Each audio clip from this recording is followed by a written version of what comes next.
Today I'm doing a Karen makeup transformation, and I know what some of you are thinking, haven't you already done a Karen makeup?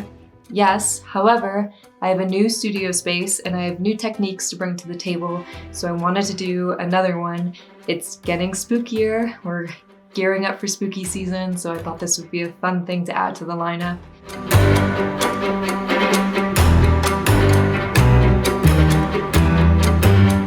I'm using my Mehron Paint Palette, an eyeshadow palette, my Pros-Aide Prosthetic glue, Elmer's glue, Q-tips, an eyebrow spoolie to cover my eyebrows. I have colored contacts in to show the anger.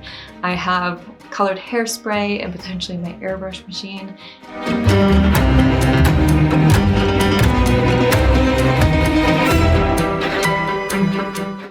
So I've started to paint on the shape of the mouth, and now I am doing eyebrow coverage so I can redraw them on in a different placement.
It's already freaky seeing my eyes like widened for this using makeup. I'm gonna add like a little red to extend the iris, but it's really adding to that like intensity.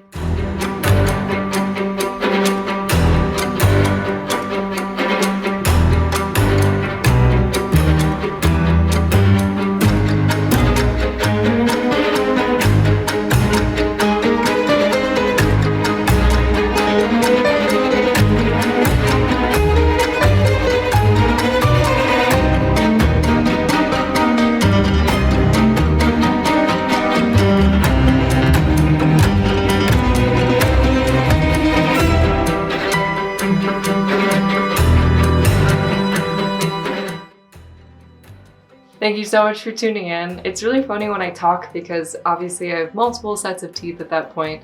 This is the Karen design that I created that you can find at joesteel.co, JOSTEEL.co. There's crew necks and there's t-shirts and there's totes. The crew neck is my favorite, it's super comfortable and I wear it with some blue jeans and it's something that is now just a regular part of my wardrobe, and I hope that other people enjoy having tangible versions of my designs. It really means a lot to me, and I want to continue to do things that are spooky, that are inspired by the work that I do, and I really hope you check it out. I'll be adding new designs at some point, so be sure to check back in. And thank you again. I'll see you next time.